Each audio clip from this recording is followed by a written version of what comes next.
Greetings, fellow travelers. Welcome to the 45th level of the RPG Cave.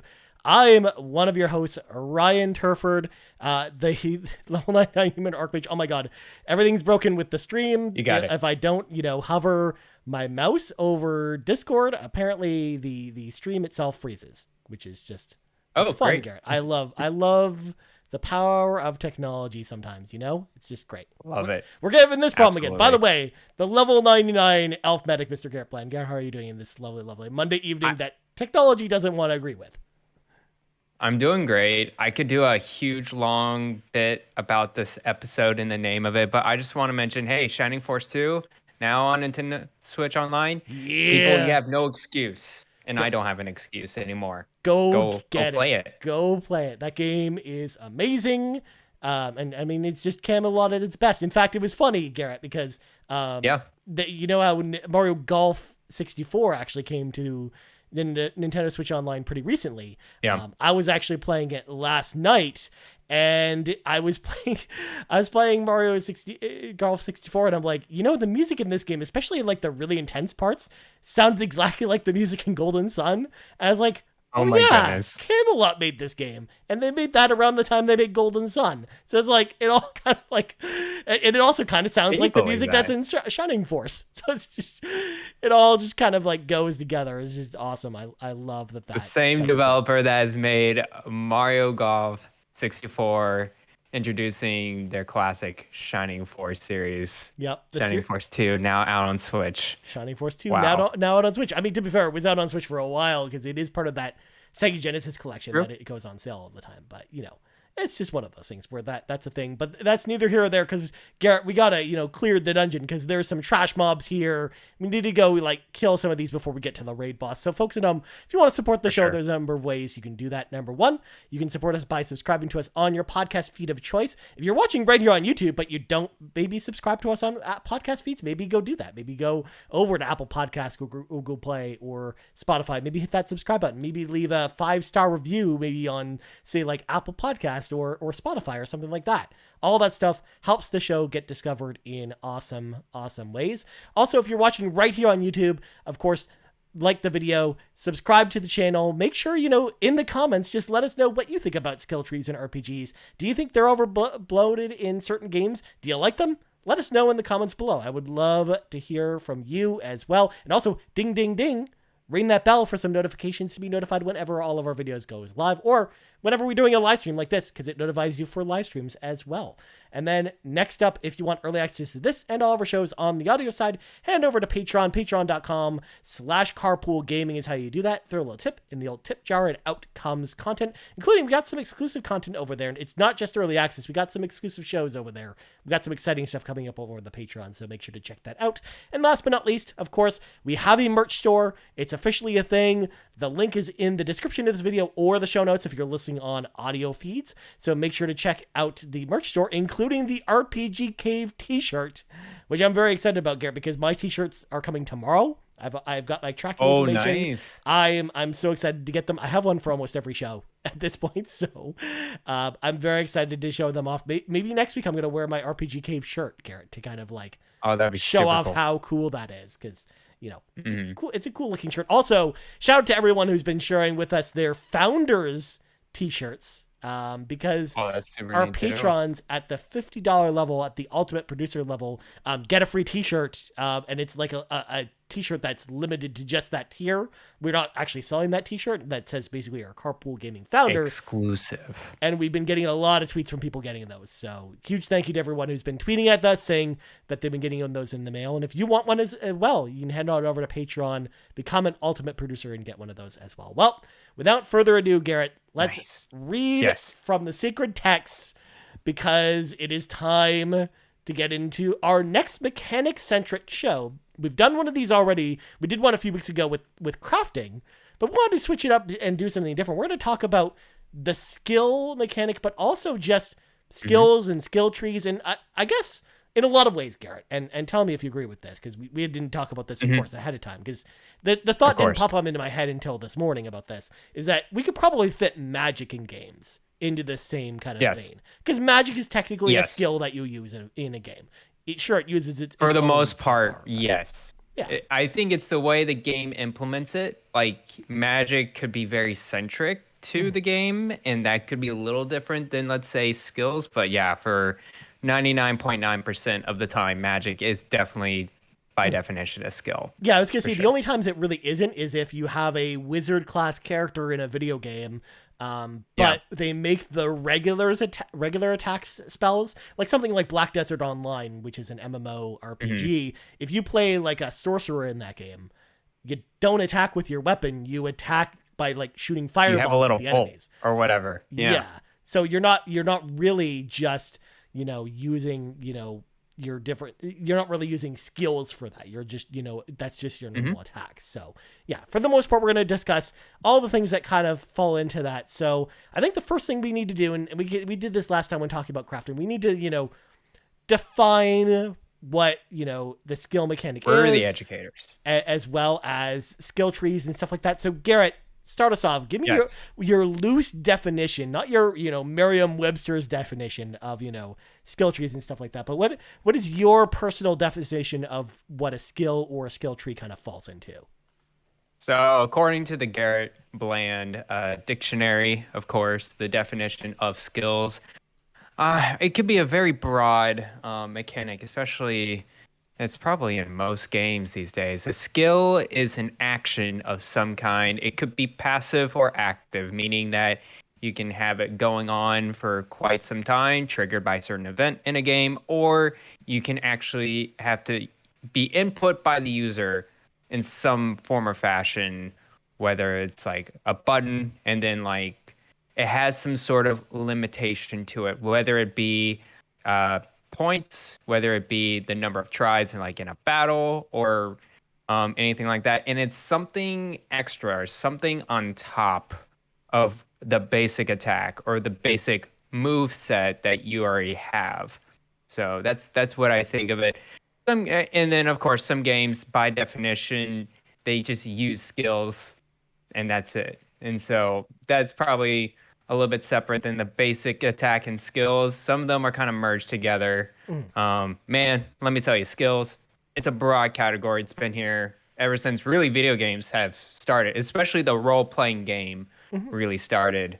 Skills kind of really, like the mechanic and been implemented into a lot of main games Mm-hmm. these days. So, yeah, that's my overview, my definition of what skills are. Is that pretty good? Is that pretty Yeah. accurate from the Garrett I, Bland dictionary? I Yeah. think so. I Okay. think so. And you could even argue, and even it goes back to even something like Super Mario Brothers, where I think like if you Yeah. acquire a fire flower and using the ability to throw fire, which is not an ability that's your normal attack in Mario Brothers, which is to jump on Hmm. the enemies, like you could argue that's a skill that you have available to Yeah. you. You can just use it, infinite number of times once you have a fire flower. Like that's kind of the way I would look at it. So, I of course, went all out, Garrett, and I went to Yes. the Oh Merriam-Webster's no. dictionary to look up Of course. the skill tree in the dictionary. So you ready for this, Garrett? Because this is exciting. Oh no. So skill tree can be defined as a hierarchical visual representation of customizations a player can make to their character. Skill trees can either branch out or eventually fold back to a single point depending on the game. So that is the definition of a skill tree itself. Whereas a skill, like I would think the problem with, using the Merriam-Webster's definition of a skill is it doesn't really apply to, what That's we're true. really using in a video game. Because that definition of a skill mostly, refers to a real life skill that you would Yeah. acquire through the power of education and stuff like that. Whereas I guess it's kind of the way it works in RPGs in a way because it's kind of like linked to Sometimes, XPs yeah. in some cases, but sometimes it's not. So Yeah. yeah, for the most part, I would say that's again. I think you hit the nail on the head, Garrett. But as always, I always like to throw in like the literal definition when we're talking about stuff like that too, just for comedic terms, of course, for the most part. But yeah, so I would kind of define it as like any attack that you have in a game. Like a skill itself is kind of like any attack you have in a role-playing game that isn't just your normal attack. Whether it's a healing skill that heals your party, or a weapon skill that does like a special attack, or a magic skill that allows you to cast spells and stuff like that. To like anything in between.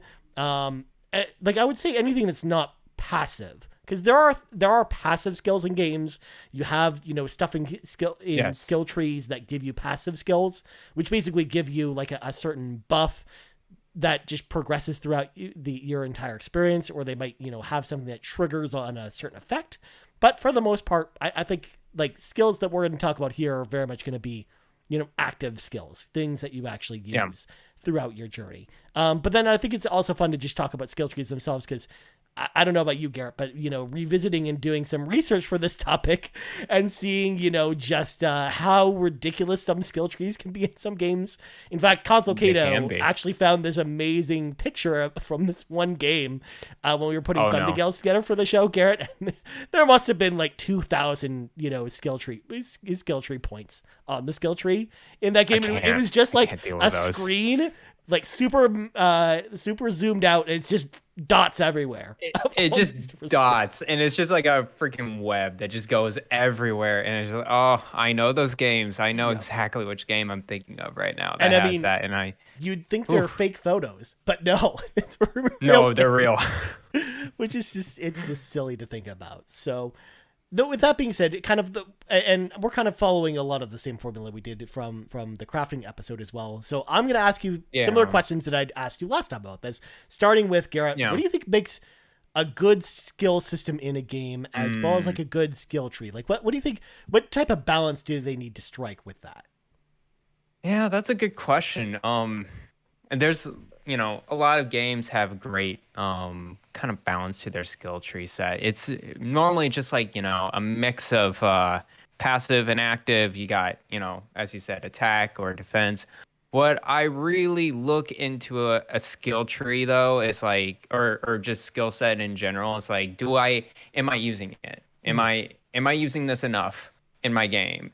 There's a lot of games where like I get these extra skills and I'm like, what am I doing with it? Like this is just useless. Why do I have this in here right then and there? So for the games that come out and like really kind of and they don't like force feed you like up in front, right? You have to have a good pacing with these skills. Like as you go out throughout the game, probably like after maybe a few hours or so of a role playing game, you have a nice like early set of skills and then you just go on and on. I actually, from Pokemon or Shin Megami Tensei, the types of skills that, are elemental are kind of neat. They have their own flavor.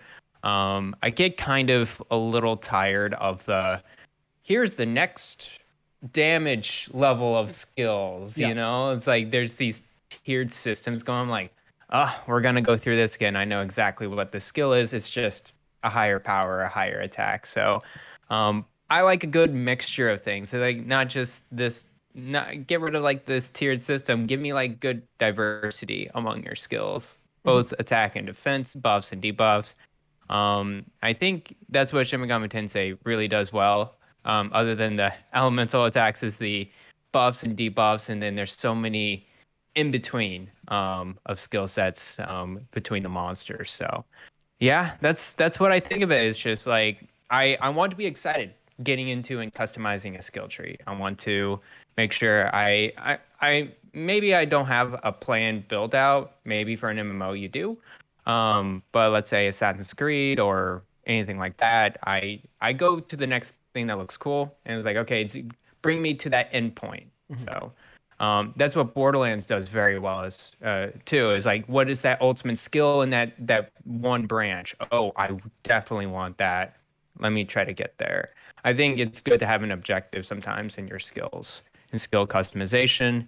But yeah, that's all I have. It's this broad stroke of skills. I can go on and on about the different variations and forms, but I think you need to have good pacing, good balance, and Mhm. then customizations like get to an endpoint. Yeah. Is cool.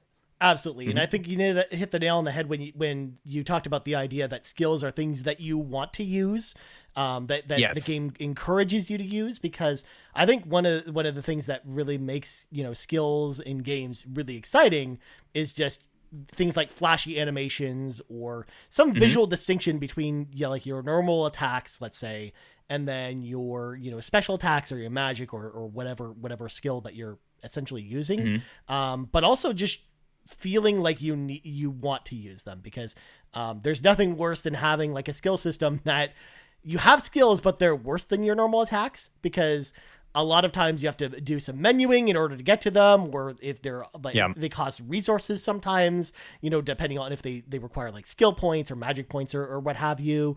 Like I think it's harder to to use like justify bothering using skills over regular attacks, which are usually instant in most games, even turn-based RPGs.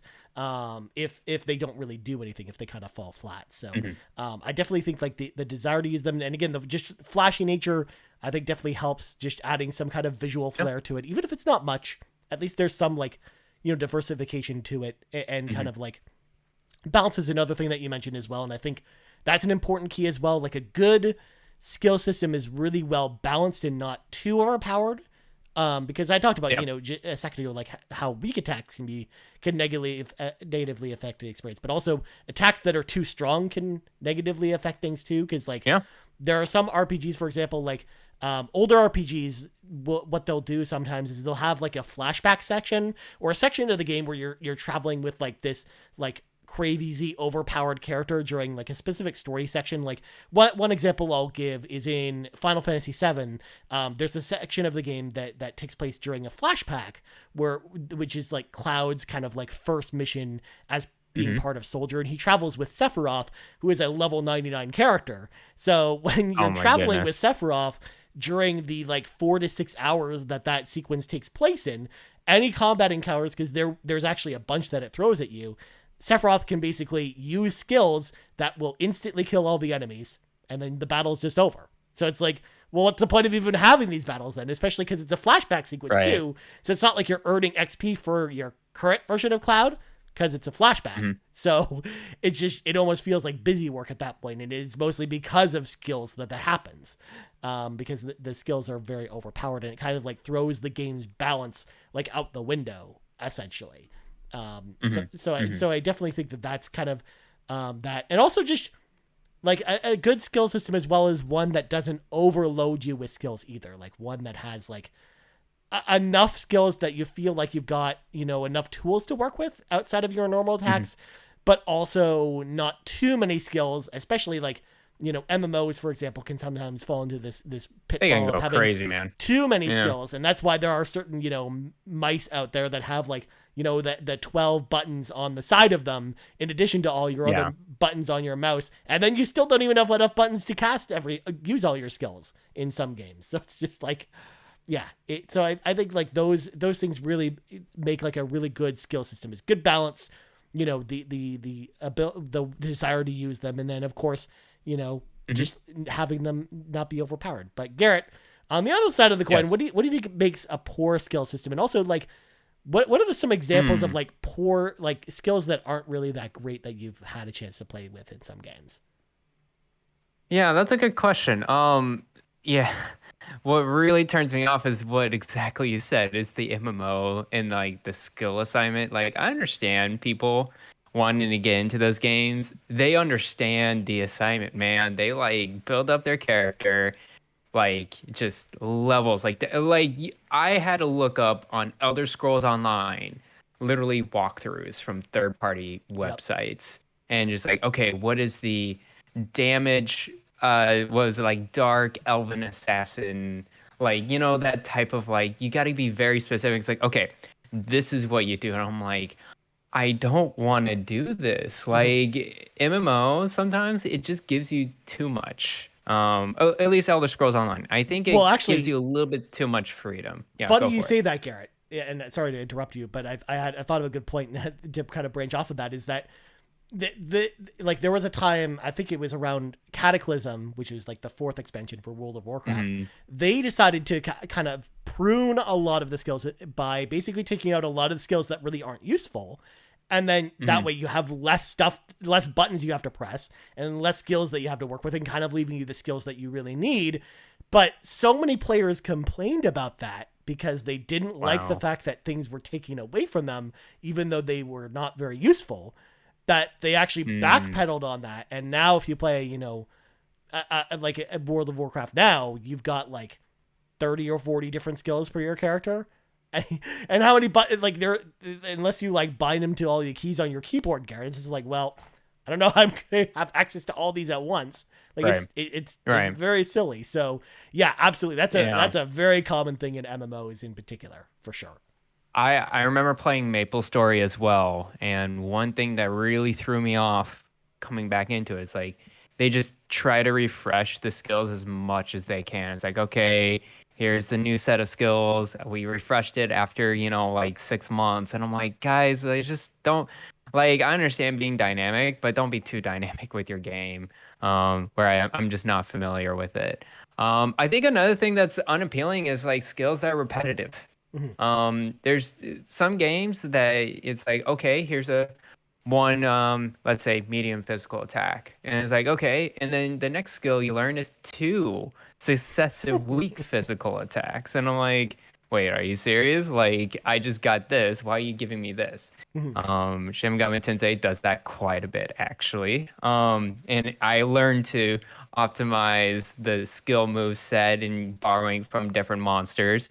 I think another one that actually kind of bogs down is Alliance Alive. Their skill system in Alliance Alive is it's pretty boring. It's pretty bland. The animations don't look like the greatest at all. And then like it's just physical attacks. Mhm. There's no like you need variety. You need some elemental systems. You need I don't know, like it doesn't have to be elemental. It could be like here's a buff and a debuff Mhm. going along with this physical attack. But it's just like constantly like just like all of these are just physical attacks. So guys, have some variety. Like it's kind of yeah, kind of down on that. Mhm. Um, Other than that, I think we kind of mentioned it previously. What to stay away from? I don't know, Ryan. What do you think of poor skills or poor skill systems in Yeah, general? I think there's a lot of the points you brought up were points that I was going to bring up. And we talked about some of them previously, but I think some skill systems don't really do a very good job of teaching you when to use Mm, certain skills or giving you just information about what the skills even do. In particular, and hmm. when we get to some examples, I actually have a really good example of that in a game. Because again, one of the things I like about what I think makes a good skill system is like, going into your skills and basically there being like a little tooltip that pops up that's not intrusive, like it's not a box that you have to click away, but like it's almost like a hover tooltip that basically Hmm. explains what each thing does with like some Hmm. kind of measurement as to like how powerful the skill is, and things like that, like also telling you what element it is as well, like things like helpful information. I find like not enough skill trees really give you that, but also Hmm. something that really bugs me about a lot of skill trees is just skill trees that give you a lot of that are just filled to the brim with passive They're skills, fluff. but they're like Yeah. the most minimum of minimum passive skills that Yeah. literally give you like a half a percentage of increase Like essentially to like plus something. 1% this certain thing, and I'm Yeah. like, wait, what's the point of that then? Yeah. No, I And a lot know of times one it's game like, that does that. yeah, and a lot of times too, you have to fill in a bunch of those before you get to your next skill. But sometimes that Yeah. next skill is what you talked about, where it's like an extra amount of damage for a skill you have already, or sometimes it's Right. linking to a skill that's required for you to get the powerful thing, but it's just a weaker version of a skill you have already. So it's just like, yeah, sometimes like there are some really poorly designed, skill tree systems, or also just like skills that just don't have any purpose in the world that Yeah. they exist in. And again, I have a really good example for that too when we get to it into examples, and it's actually from a game that you really like, Garrett. So I'm apologizing ahead of time. Oh no. But there are definitely some skills like that where it's like, hey, this skill is really cool and I like the idea of it, but it literally does nothing in the game that I'm currently playing. So, Hmm. or the effect is so minimal, it's just like, well, why do I even bother, investing any points into this or investing any time Hmm. into, leveling that essentially. And there's actually, again, going back to, MMOs are kind of guilty of this too, because like sometimes you'll get a skill that you can use for like the race that your character is, but it's Hmm. like, but it's again just useless to the world, the way that that world is designed. It's like, well, why even bother giving me this as a button on my hotbars to use Right. essentially, because you're adding clutter at that point, which is another thing I'm going to throw in. Of course, skill tree or skill menu clutter is also a very annoying thing. And again, I've got a really good example of that when we kind of get to examples where you're, For especially sure. if it's like menu based and you're having to sift through like 4 or 5 different menus to find exactly the skill that you want. Like just having too many skills and having it being too cluttered is a big problem sometimes as well. So there you go. I think we've done a good job of kind of like setting the boundaries. So I think it's time to talk about examples and kind of like working our way into like what we think works about them with kind of the things we talked about. So I'll go first, Garrett, to give you some time to think. So let's talk about first skill systems that I think actually work really well. And the first one I've mentioned on the show before is actually Final Fantasy VII. I actually really like the skill system in Final Fantasy VII because the skills themselves are not tied to the characters inherently. They're actually tied to items in the game called materia that you find throughout your journey. And those give you different skills. So likewise, they're not tied to the player's experience or anything like that. They're more just tied to the exploration. So not only are you incentivized to really explore the environments so you can find more and more materia, because there are certain skills in the game that you will never acquire if you don't explore at least a little bit.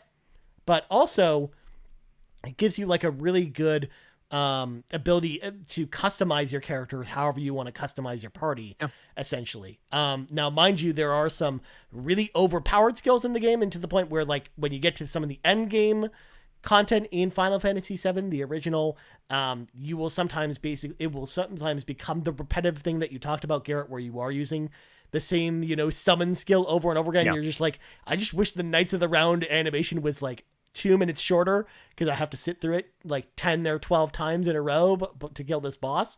So there's some elements of that's bad.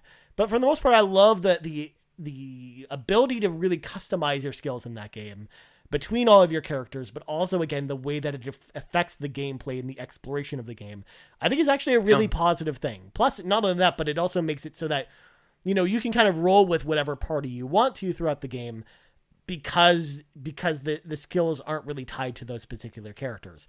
So you're free to customize your party however you want, which I like that freedom. Because I don't like being pigeonholed with characters that I don't really enjoy, even though I understand the reason being is that the developers want you to maybe, grow to like those characters by using them. But I like having the freedom to kind of choose my own party in an RPG. So I think Final Fantasy VII does a really good job with the skill system. And then another game I think actually does an amazing job with the skill system that it didn't do at first when it first released, but over time through updates and after its first expansion, it did an amazing job. And that's Diablo 3. Diablo 3, I think, actually has a really good skill system for the things I just talked about with Final Fantasy VII, where you will actually earn, usable skills as you progress through the game. And then each skill will essentially have like mutations that are tied to them. And each mutation has like a different element tied to it, but also it will just change completely how that skill works in a lot of ways, which I think is like really cool and refreshing. And it's more about like what situation you're in for what mutation is useful versus like, here's the really overpowered mutation to use. But also just the way the skills are just highly customizable in Diablo 3. It's something I really like. Basically like throughout the campaign itself, it will have you basically slot specific skill types in specific skill slots. But once you reach a certain point in the game, you'll unlock the ability to just completely customize everything yourself. So it basically gives you the tools to kind of teach how you should kind of create a build in Diablo 3, but then kind of just eventually unlocking the tools to give you the complete freedom to completely customize your skills from there. So I actually really like the skill system in Diablo 3. I think it's great. Plus, it goes back to what I was talking about with skills, where I like flashy skills that, are not just your normal attacks, but, feel good to press that button.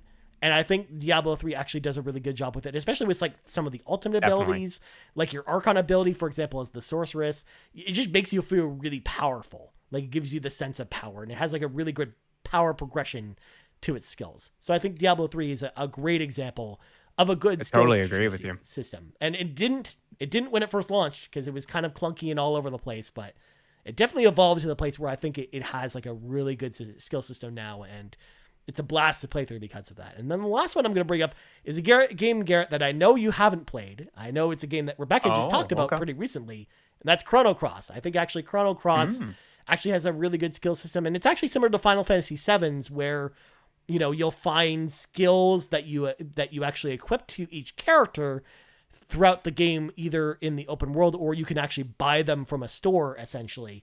And it's just like what I talked about with Final Fantasy VII, where it's not like, a lot of repetitive skills with a lot of like damage up abilities. You can level up skills in that game, but it's more about, giving you the customization to completely, customize your kind of skill loadout for each individual character in Chrono Cross. And that game is all about elements and kind of matching skill elements against, the elemental weaknesses of your enemies. Kind of a lot like, the Shin Megami Tensei games in a lot of ways. But I really like the way that skills are actually done in Chrono Cross.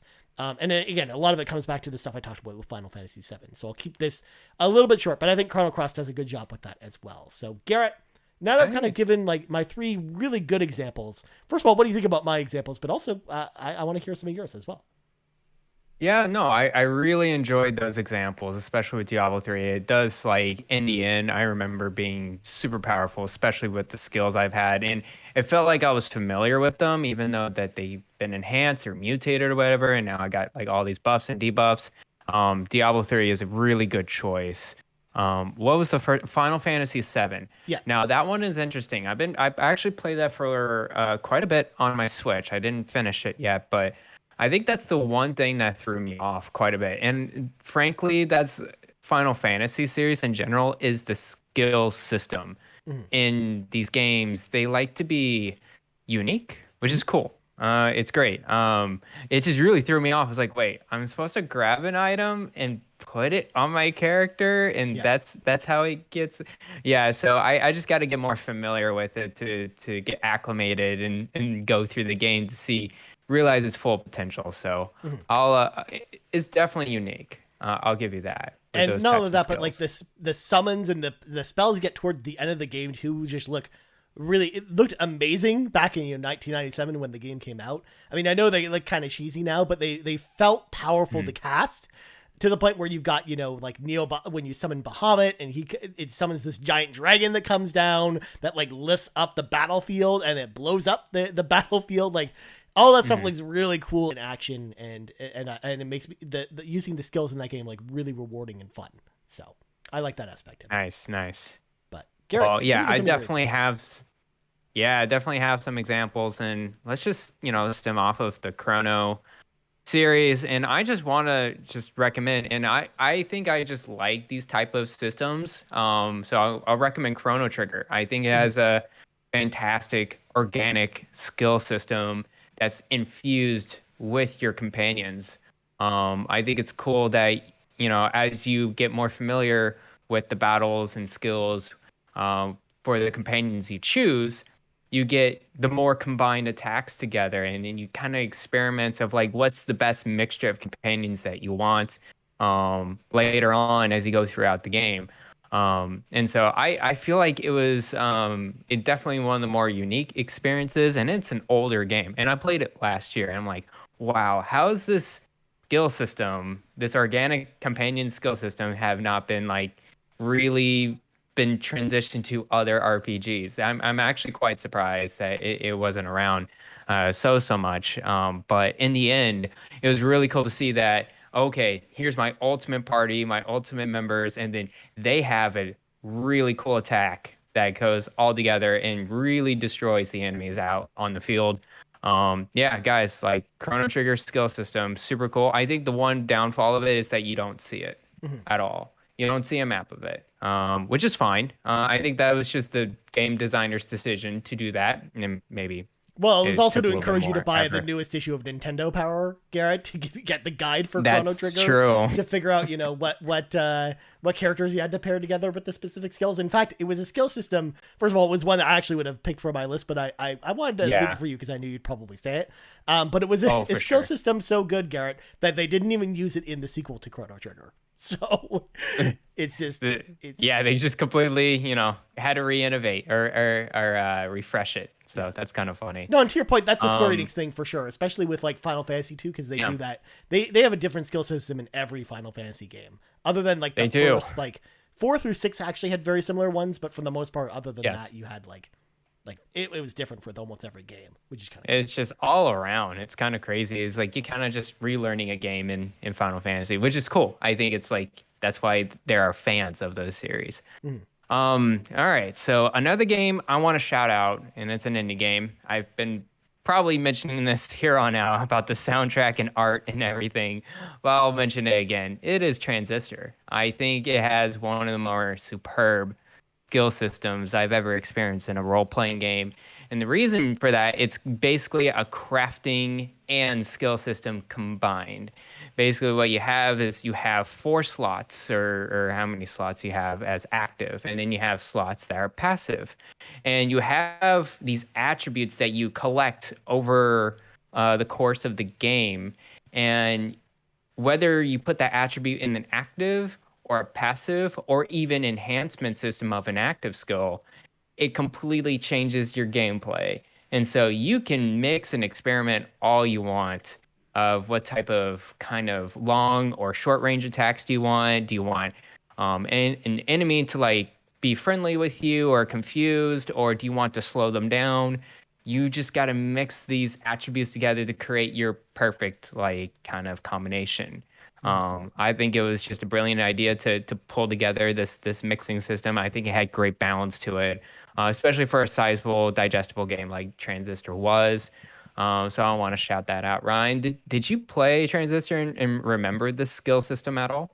I played Transistor when it came out on PlayStation 4, and I've Okay, so it's never been gone years. back to it. So it's just been like, yeah, it's been years, which is why I'm like, Mhm. I'm not remembering exactly. Yeah, I remember it was like, it was kind of unique at the time, but I don't remember too many specifics about it, unfortunately, because it's been Yeah, so so long since I played it. basically, yeah, as you level up, you get these points that kind of increase over time, and then each kind of like attribute costs a certain amount of these points. Mhm. And so you have a limitation of how many attributes to put into your like active skills and your enhancement skills and also your passive skills. And yeah, you can literally do pretty much anything you want in that system within their rules or confines, and it can completely change the way you go throughout a battle. And it's kind of like, a top-down isometric look to it, and the person has a sword, and you kind of just, you know, mix around a little bit. It was super neat at the time. I did platinum the game. I did replay it on Switch. Great Switch game. So if you guys are interested in like crafting and skills systems melding together, that's the one to go for. I love And how you so I managed got to work this game both into the crafting episode and this episode, Garrett. yes, I love yes, you're it. welcome. um, Another one I want to shout out Borderlands the series, Mhm. just because I think that's the perfect way to do a skill tree. I think it's just simple enough, where you just pick a class. There are 3 trees, Mhm. and you pick a tree, and you just go down, and you pick 1 or 2 of these skills, and then you can build off of that afterwards after you beat the game. Mhm. Um, it always leads you to an endpoint. You look at the ultimate skills at the end of each of these like branches of the skill tree in your class, and it's like, that's the one I want. That's what I'm going to build for. That's what I'm going to strive for. And you feel yourself being more powerful. You feel yourself kind of like having different types of skills, passive and active, together. And then, of course, you get an ultimate skill with each of your class in Borderlands as well. I think it was one of the more, it's, I would say more surface level of skill trees, but it definitely like, that's what I like. It's like, okay, I know I have these options and this is the exact path I want to go on, rather than having a skill tree that's like, hey, you can go to like 9 or 10 different ways. It doesn't matter. It's up to you. And I'm like, no, I don't want that. Like, Yeah. I want to feel some progression.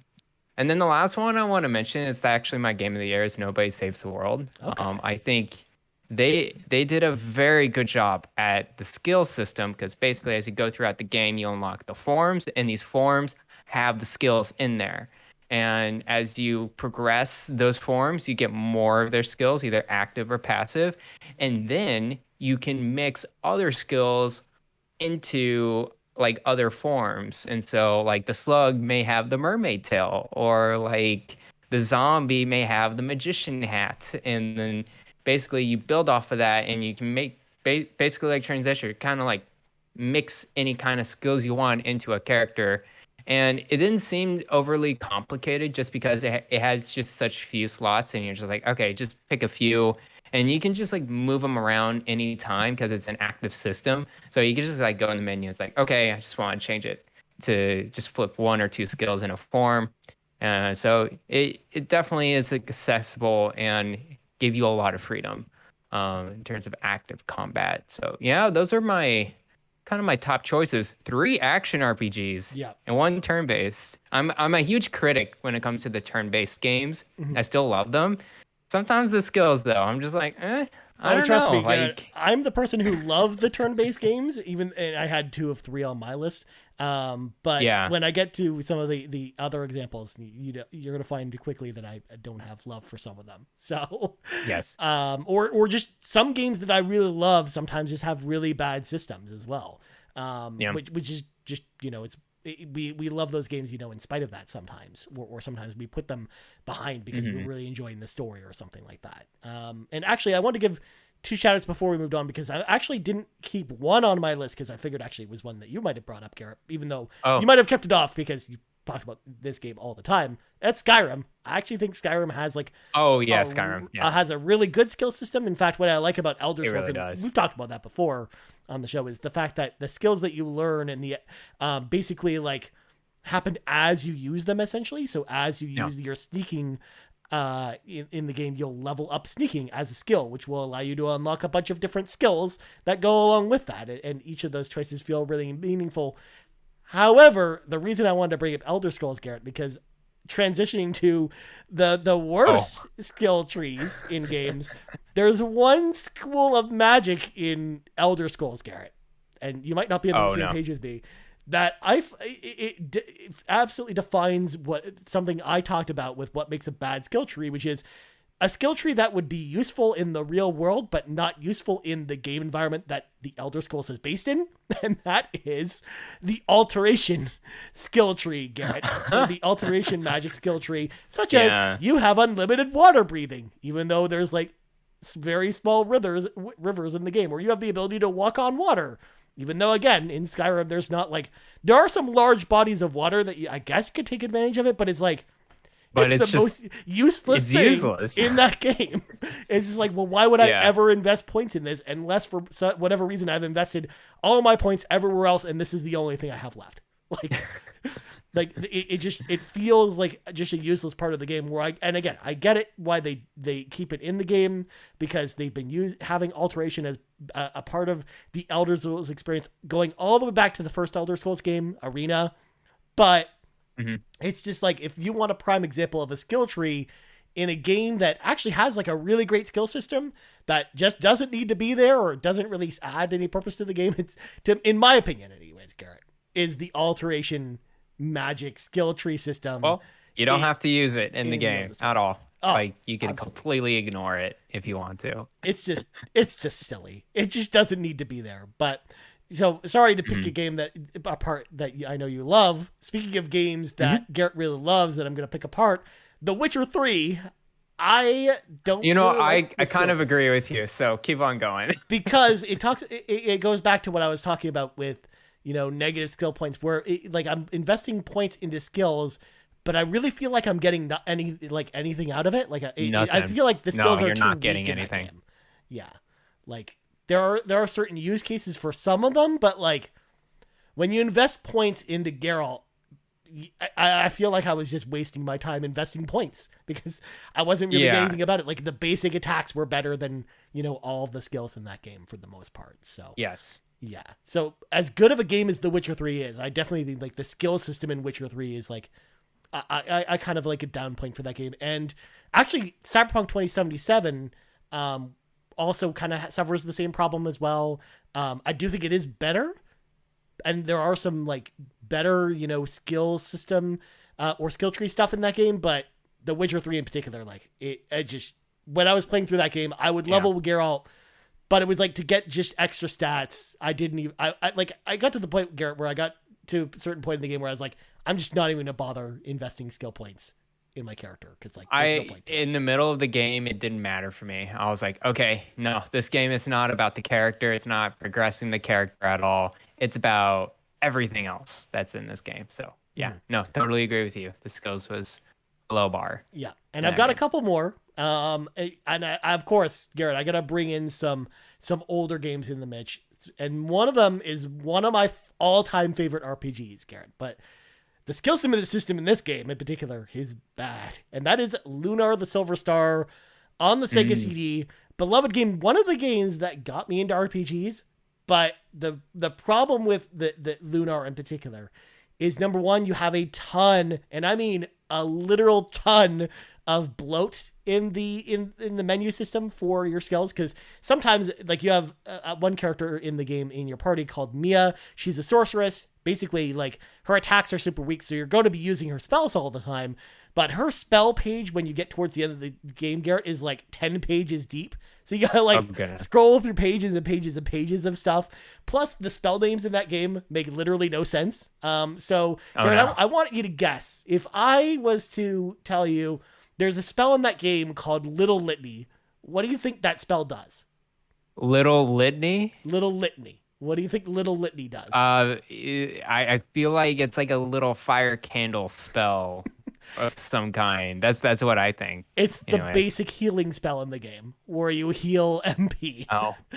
Or there's a spell. Wait, what? There's a spell in the game called Bye Bye Air. So Garrett, what do you think the spell Bye Bye Air, like buy and then comma bye comma air, does when you use it?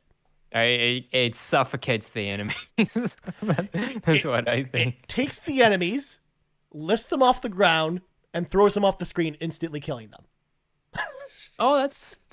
I mean, it's useful, but the name doesn't make any sense, is what I'm saying. Like, all the names of the skills are very poorly named. There's a bunch of menu bloat, and to make matters worse, it actually suffers the problem that you talked about, Garrett, where you get a lot of skills that are, like, a little more powerful than the skill that you get. But of course, there's no tooltip to tell you, what any of the skills actually do in the game, and they're all named confusingly. So, but then that just leads to menu bloat, because you've got like five different fire spells on top of each other that are like slightly better than the one before it. Yeah. But then you get to the halfway point in the game where the spells don't even matter anymore, because your main character, for example, has 5 attacks towards at the end of the game, where he will walk up to an enemy and attack them 5 times, which is more powerful than any spell in the game. So it's just like, why even bother? That's what we call balance, sir. It's like, exactly. All right. So very poorly balanced. Again, I love Lunar. It's one of my all-time favorite games. But man, the skill system in that game is really bad. And again, it's not just, spells. It's weapon skills across the characters that don't even know magic. So it's just like, there's a lot of really bad stuff like that. And the other game, of course, well, it's a set of games, because I would classify, Garrett, and I don't know because I don't think we've had this conversation before. I would classify the modern Assassin's Creed games as RPGs, as action RPGs. They are. Yeah. They're action RPGs. I agree. So definitely the Assassin's Creed modern games. So yes. Assassin's Creed Origins, Odyssey, and Valhalla. Man, they've got real bad skill systems or skill trees in particular, especially like we actually, for the thumbnail for this live stream, Garrett, we actually use the Assassin's Creed Valhalla skill tree, which is like meant to look like a constellation, which looks cool. Which is cool. And it's pretty. Yeah. But man, it's all about the 1% and 2% passive skills, and it's real. Yeah. And even the skills that you get in the game they don't even feel useful at all anyways. So yeah, those are mine. Again, like some really disappointing games there. And for any kind of like really highlight, I think, all of the points that I kind of talked about with what makes like a skill system kind of go in the wrong direction. Now, I also could have thrown World of Warcraft in there. That was one that I was contemplating kind of throwing in this list as well, because again of what I talked about earlier, which with the bloat, for example, and just having like, the requirement of needing like 26 buttons. But, you need to use the other buttons on your keyboard to do stuff. So there's stuff like that I think is pretty bad. So, Garrett, what do you think about my selections? Yeah. I don't know if we have some overlap as well, which is also what I want to transition you for as well. Well, I don't think we have any overlap. I want to mention what Super Nintendo mentioned in the chat about Star-Lord and Guardians of the Galaxy. Yeah, Guardians of the Galaxy has a very, very surface level way of going about skills. I didn't really care about it as much, and that wasn't the focus of that game at all, was not the skills. It was just, you're not progressing the character as much. It's kind of there just to be there. The companions were a little better as you go along, but man, yeah, the skills weren't. I wouldn't say it's like the best out Mhm. there for sure. In the way you activate them, it's just like not satisfying at all. And yeah, I don't know. Yeah, Guardians of the Galaxy did not have a great skill system, but I loved everything else about that game, especially the story. In fact, Um, actually, on that point, Garrett, I think like one of the similar games that brings up that made me think about just now was Mass Effect 1, in particular before the mm, Legendary Edition, where you would literally have like little incremental points, but then it kind of mhm, suffered from the same problem where, again, like the skills just weren't flashy and didn't feel like fun to use at all in that game. And they mhm, definitely improved that with Mass Effect 2, but the first one just kind of suffers the same stuff you talked about with Guardians as well. So I just wanted to mhm, tag that on there mhm. as well. So yeah, I mentioned this earlier in the episode. I think MMOs are hard to get into because of the skill system and because of the builds. And I think the one that's most egregious that I'm trying to get through or going through is Elder Scrolls Online. Man, oh man, I try to look up online what to do, Mhm. and you have to do these exact things, like exact levels. Like, all right, you got to put a point here, you got to put a point there. And it's like, why do you have to tell me what to do to put points in the game in order to get where I want? It's just so aimless, so directionless in that game. Mhm. You can be 1 or 2 points. Like if you were given full reign in like let's say 10 levels of that character, it's like, all right, just put it wherever you want. It's like, okay, no, let me see if I can go back to the build you want to do. It's like, no, you got to redo it. No, you Yep. got to redo your character because you're not maxing out. And then I see in the end when they do these raid bosses, as you said, in the beginning of these raid bosses, I could just see the streamer just like punching all the number pads. Like, all right, I got all Yep. my buffs and debuffs ready to go. I'm like, good lord, it looks like a mess in there. And maybe that's what detracts me a lot from these MMOs. Is just the complexity of all of that. It's just it really overbears me, and It's it's like you're just like driving a mech. It's not like fun. it's like you've got like the Yeah, Steel Battalion controller in front of you, which is for folks that don't know, Steel Battalion was a game on yeah, the original Xbox that had a 200 button controller, and it was like a real life like mech simulator essentially. Even though mechs Mhm. don't exist in real life, but if they did, the Steel Battalion controller would be an exact kind of like replica of that experience. But as someone who has raided a lot in MMOs, I love your description, Garrett, and being dumbfounded by it because it is like totally normal for me to do that in most Mhm. MMOs, like a game like World of Warcraft. Again, back in the talent tree days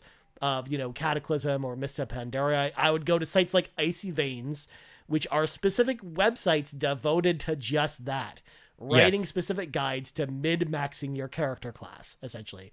And if you didn't do that ahead of time, you'd get kicked out of groups because you weren't doing enough You'll get it. damage, or Yeah. you weren't doing enough healing, or you weren't surviving as long enough if you were the tank.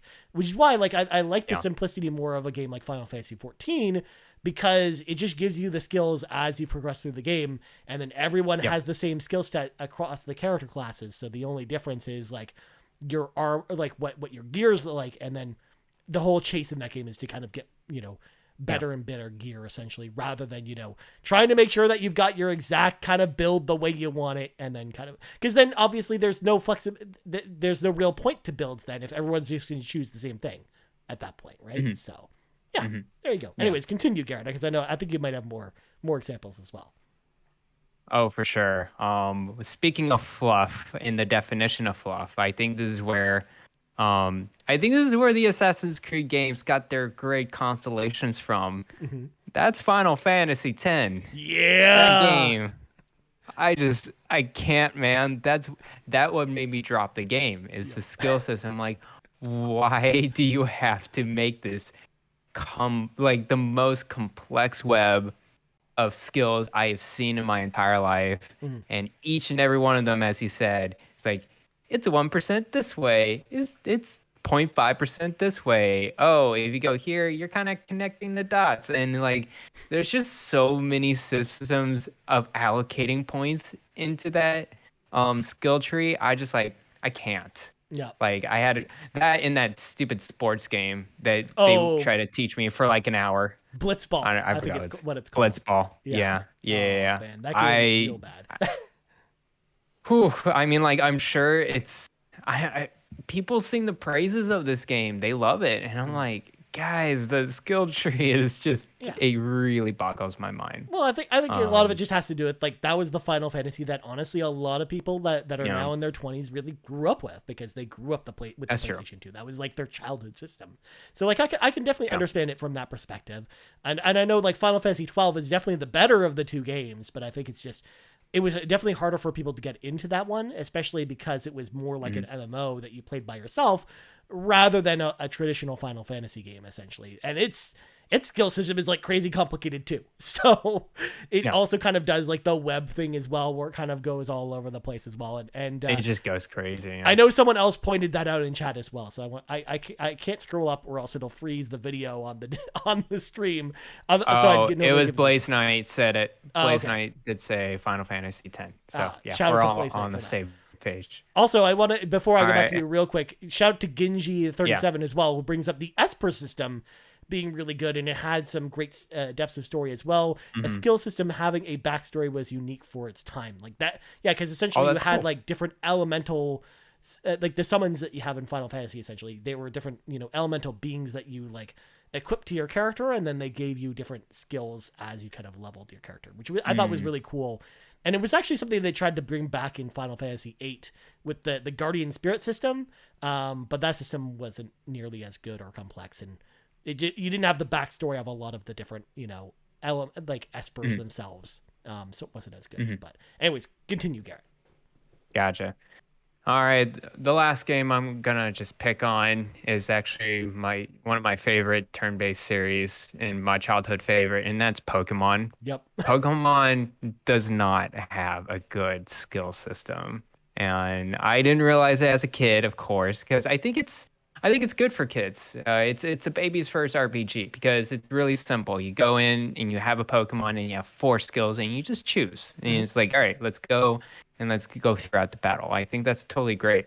But as I grew older, I was just like, man, that pacing of this game is so slow. Yeah. The way the skill system works and the skills that you get in the Pokemon, it's just so bare bones, Uh-huh. very surface level. And then, I mean, yeah, you can put extra TM technical skills into your Pokemon if you want. I never really liked that. I don't know why. I just felt like I'm just cheating a little bit with those, but um, I don't know. Like the elemental system's okay. Like I memorized it. It's like okay.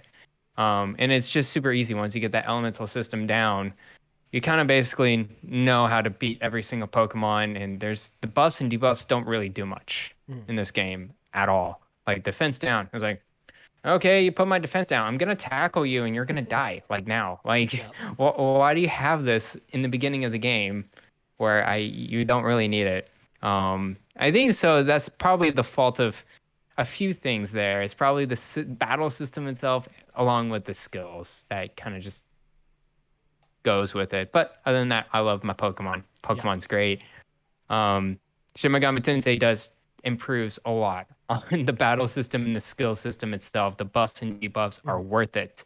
There are so many skills outside of buffs and debuffs and the attack skills that really are worthwhile. Like I have one that's like guaranteed escape battle, which is absolutely crucial. Yep. Yeah, With so how I hard can that go game on and is, on. absolutely. And in fact, like Yeah. another game I think that really improved the Pokemon formula when it comes to skill was Nino Cooney. I think actually did a great job with that as well. Yes. And again, it was very Pokemon like, where it was all about capturing these different monsters to bring with you along the way. Hmm. But yeah, the worst part about Pokemon in particular, I'm glad you brought that up, Garrett. It was like, especially the older Pokemon games, it just didn't really tell you Yes. what like.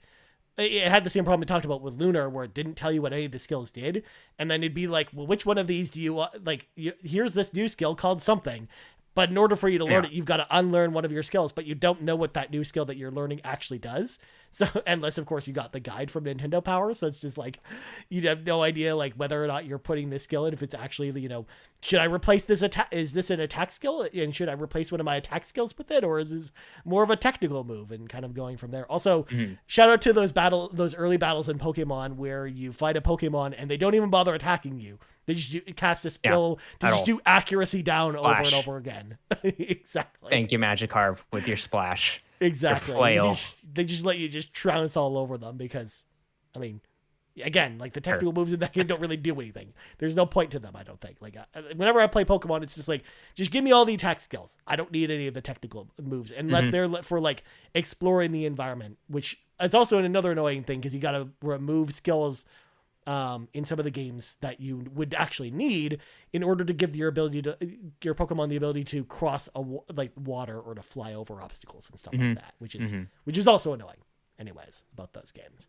So I think we brought up a lot of great examples, but we actually got a question this week, Garrett, about this topic that kind of ties into some of the stuff we were just talking about. This comes to us from Ginji_37, who's in the chat, by the way, but they also left a message on the Discordia as well, which, by the way, folks, if you want to have your question read on the show, if you leave a question in our Discord, it's free to join. The links in the show notes below, and just go to the RPG Cave section. Just, tag me or Garrett and just say it's a question for the show.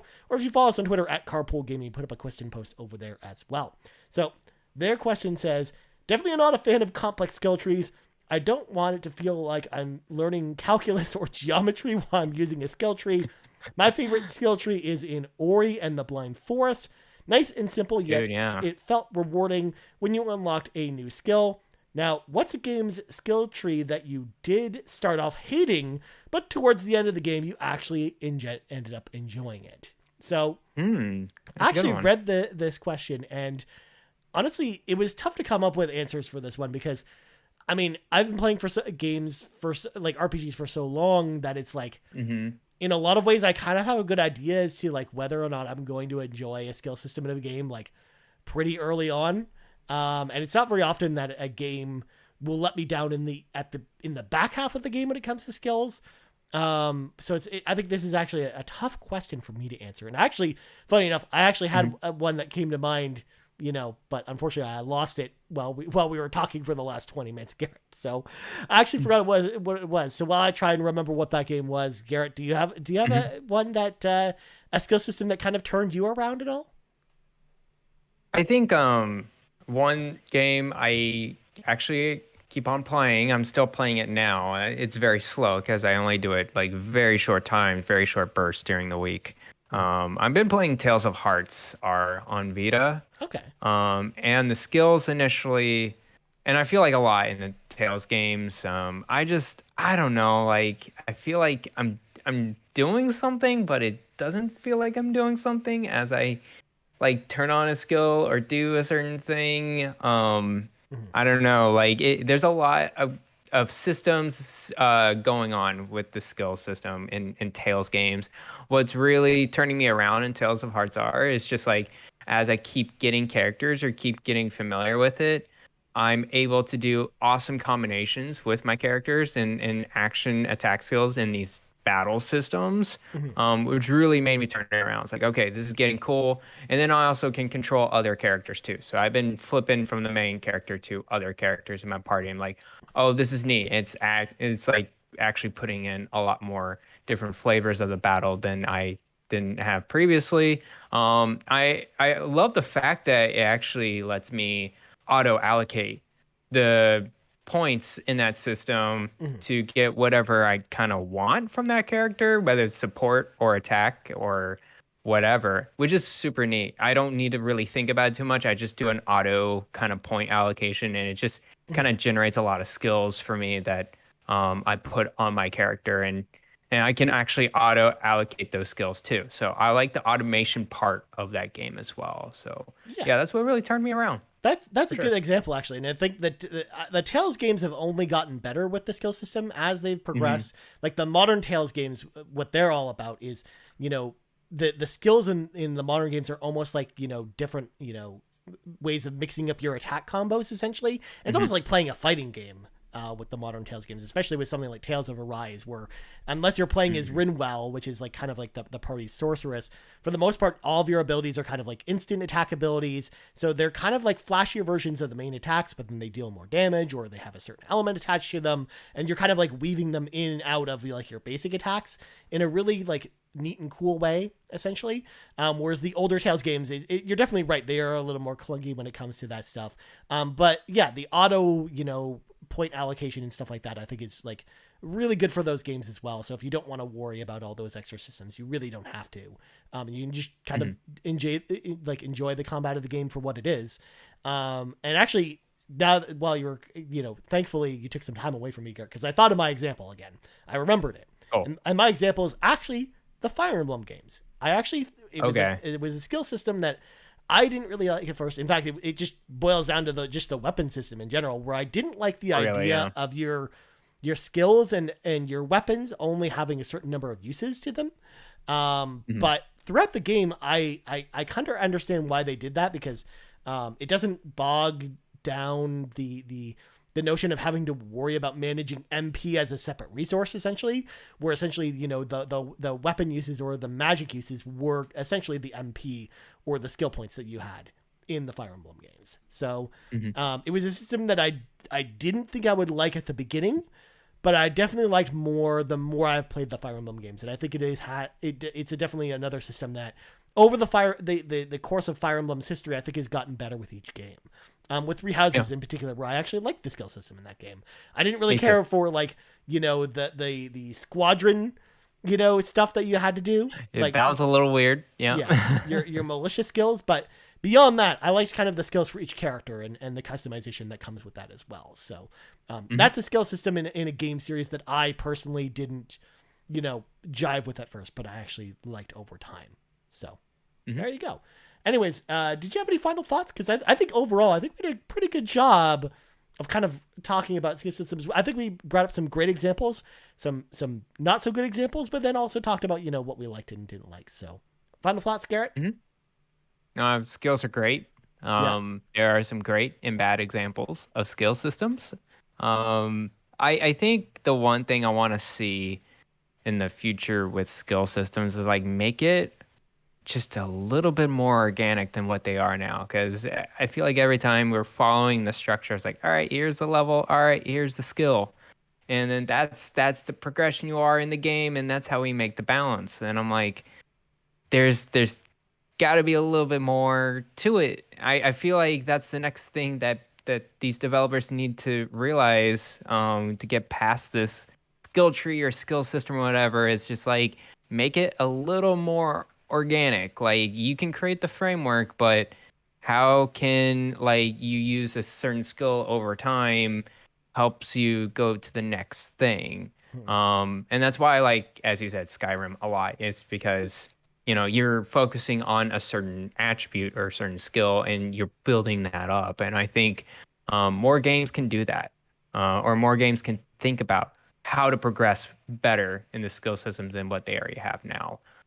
But yeah, that's my final thoughts pretty much. Yeah. I mean, ultimately, I just hope that at least from this conversation and kind of extrapolating what we like and what we don't like, I hope that just we see more of the stuff that we like from developers in more games and just seeing, more diverse skill systems. Cause I like the idea of when a developer will take a skill system and try and do some new and different things with it and kind of just be adventurous with, different skills. And again, the example I'll give with that is something like Tales of Arise, like I talked about, where I like the idea that the skills and usage in that game doesn't feel like any other, action RPG, where it does feel again, combos in a fighting game rather than, your traditional, action RPG skills that kind of are trying to be, these big spell casts and stuff like that. I like the idea of changing things up like that. So I just hope we see more imagination in this space, without going, too crazy, and maybe, maybe Ubisoft, maybe tone down a little bit of the, crazy, 1 or 2% buffs in a lot of their games. Cause it's even bled over to a lot of,